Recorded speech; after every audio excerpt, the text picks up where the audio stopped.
আচ্ছা, এবার একটা আমার এক বান্ধবী একটা মজার কথা বলেছিল। সে ইউএসএ থাকে। আ তার ছেলে তখন খুব ছোট। সে আমায় বলেছিল যে, "উফ!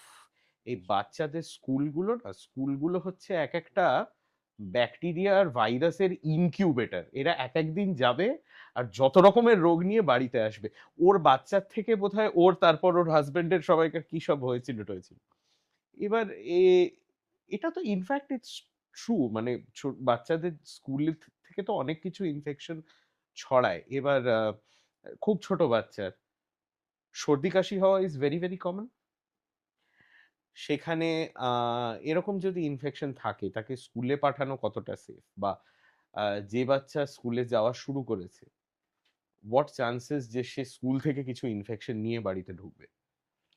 এটা ভীষণ বেশি চান্স। তার কারণটা হচ্ছে আমাদের বডিটা এক্সপোজ হতে হতে হতে হতে হতে হতে ভাইরাস ব্যাকটেরিয়া গেছে একটা ইমিউনিটি তৈরি করেছে। ওদের সেই ইমিউনিটিটা নেই, ওদের ওই এক্সপোজার চেষ্টায় যাচ্ছে। হুম, তো প্রত্যেকটা ভাইরাসে এক্সপোজ হবে, একটা করে ইনফেকশন নিয়ে হুম, আসবে। So that is very common যে স্কুলে যাবে, ইনফেকশন নিয়ে আসলো, সর্দি কাশি হলো, এবং বছরে আমাদের বইতে লেখা আছে যে একটা 6 বছরের নিচের বাচ্চার 5 থেকে 6টা সর্দি কাশি নর্মাল অ্যাট হুম, ইয়ার, 1 ইয়ার হুম, বছরে 5-6টা সর্দি কাশি নর্মাল, হুম, provided baby is growing well. প্রত্যেকটাতে অ্যান্টিবায়োটিক লাগবে একদমই না, হয়তো একটাতে অ্যান্টিবায়োটিক লাগলো, বাকিগুলো একটু ওই সাপোর্টিভ কেয়ার, সেটাই ইম্পর্টেন্ট। কিন্তু ভীষণ ইম্পর্টেন্ট যেটা আজকাল দেখি, যে মায়েরা এসে বলছে, ম্যাডাম ওর পরীক্ষা আছে, একটু অ্যান্টিবায়োটিকটা দিয়ে দিন না। সেইখানে হ্যাঁ, এই গন্ডগোল। পরীক্ষার আগে জ্বর হলে কি করবে?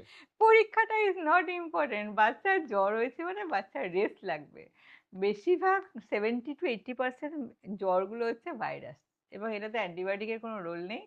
সবচেয়ে ইম্পর্টেন্ট ট্রিটমেন্ট হচ্ছে সাপোর্টিভ কেয়ার। তার নাক বন্ধ হয়েছে, তাকে একটু নাকের ড্রপ দাও, তাকে রেস্ট দাও, rest is the most important thing. জল খাওয়াও বেশি করে, কান্নাকাটি করছে একটু প্যারাসিটামল দাও, একটু যদি মনে হয় একটু কাশছে বেশি, একটু মেবি একটু স্টিম বা একটু ওই নেবুলাইজেশন দাও, এইসব। এই ট্রিটমেন্ট, অ্যান্টিবায়োটিকের বেশি রোল নেই। Rest is the most important thing. মানে আপনি বলছেন পরীক্ষার ঠিক আগে কারুর কোনো বাচ্চার যদি শরীর খারাপ হয়, ছোট বাচ্চার, then skip the exam. Exactly. Unless সেটা মাধ্যমিক হচ্ছে, বাড়িতে শুয়ে রাখো 3 দিন, পরীক্ষা ইজ নট ইম্পর্টেন্ট।